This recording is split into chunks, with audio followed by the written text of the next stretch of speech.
Public education funding, the issues regarding public funding. Some of the issues that I will be talking about with school funding is that school funding is unequal because if students are in a lower social class or in a lower area, they aren't going to get as much funding towards their school. The city's not going to provide that. But if students are in a middle or are in a high class area, they are going to get more funding from the city. And Utah is one of the states in the United States that has the lowest funding per student. Everywhere around the United States is totally different, and I feel that it should be more equal. Another reason is students in poverty are less likely to graduate, mostly because they aren't getting the equipment that they need, the materials, well-educated teachers.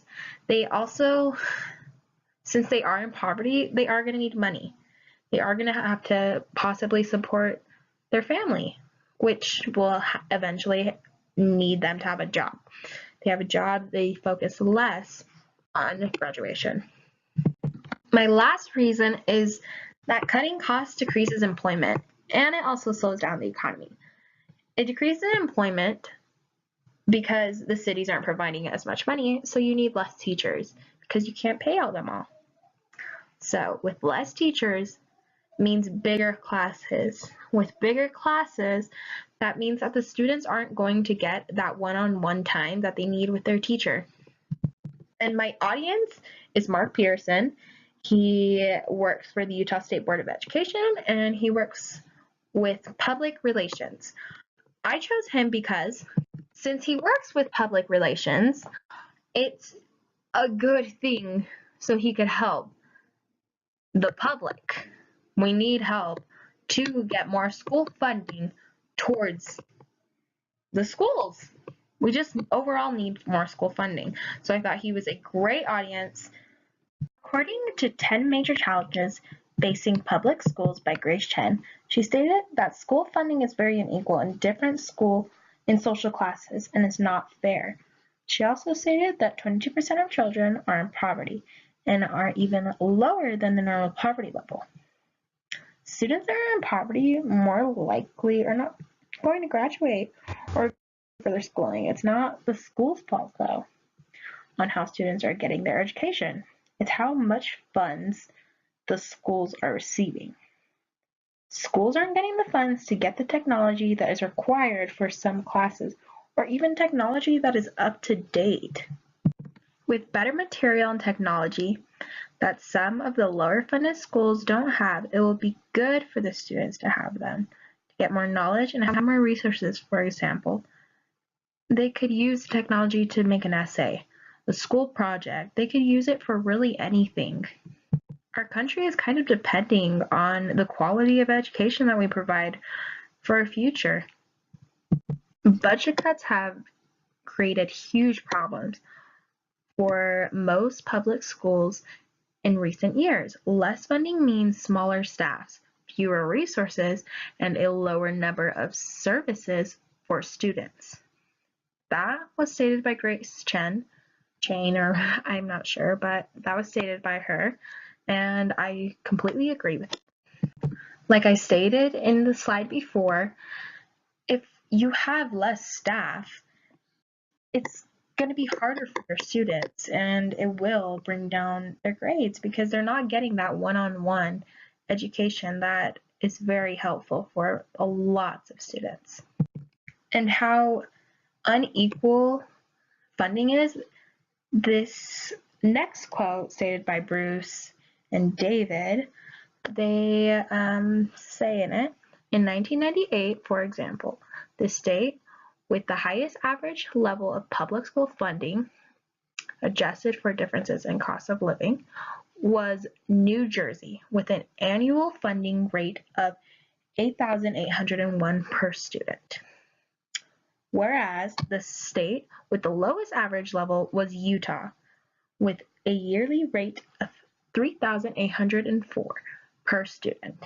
This means that the typical student attending a public school in New Jersey was provided more than twice the financial resources allocated to his or her counterpart in Utah.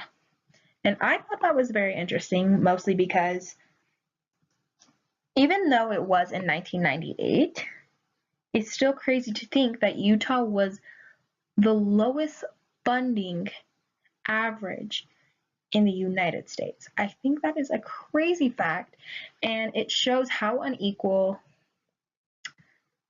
the school funding is. That's like the perfect example to show.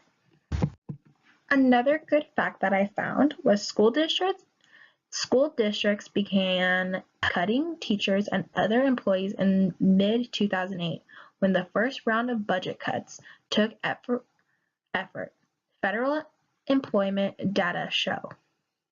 By mid-2012, local school districts had cut 351,000 jobs since then. Some of the jobs have been restored, but the number is still down 135,000 jobs compared with 2008. These jobs losses reduced the purchase power of workers' families, weakening overall economic consumption and thus slowing the recovery.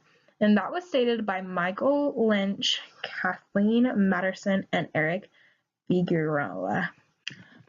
I thought this quote was very interesting, mostly because it's crazy to think that in the mid-2008, like 2008s, it's crazy to think that how many jobs were lost, and we're still not at the point where we are trying to get to back to where we were, but it's taking a long time, which is also affecting the schooling.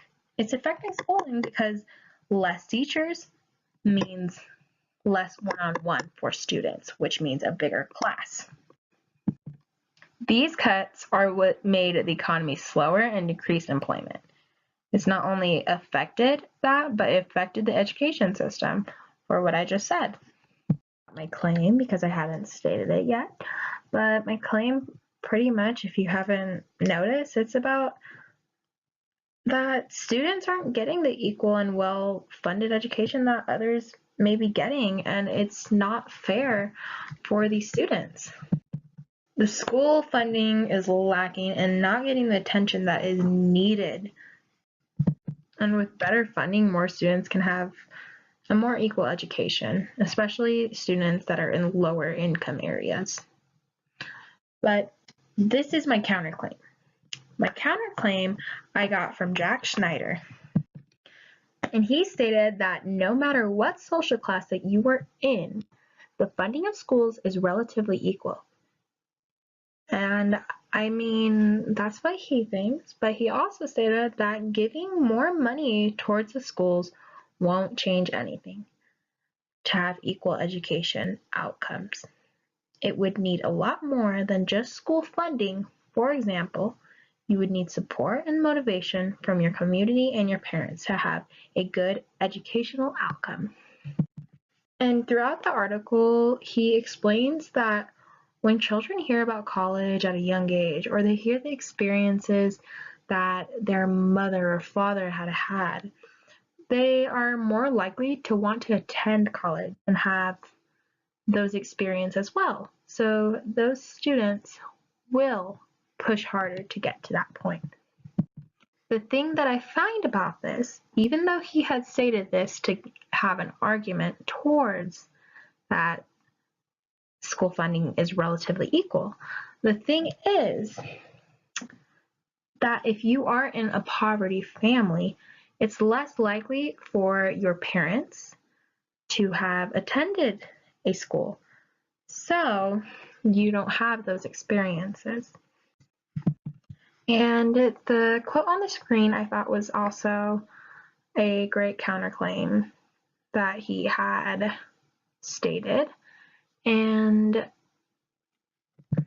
although he had stated all of these facts, it was very hard for me to find one article that was against my claim. Most of them were for more funding of schools. Here is my reference page, and thank you so much for watching my presentation.